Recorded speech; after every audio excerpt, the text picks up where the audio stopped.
How to make double crochet cluster or bubble stitch. To make it, start with yarn over. Insert the hook into the next stitch.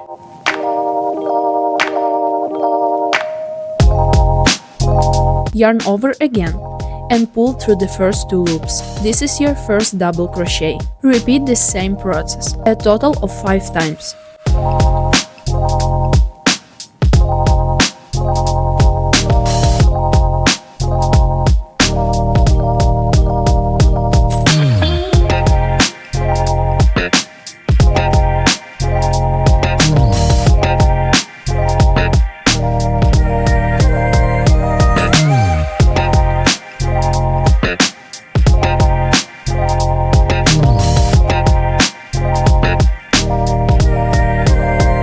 Once you've done this 5 times, you should have 6 loops on your hook. Yarn over once more and pull through all 6 loops to finish the bubble. And that's your bubble stitch.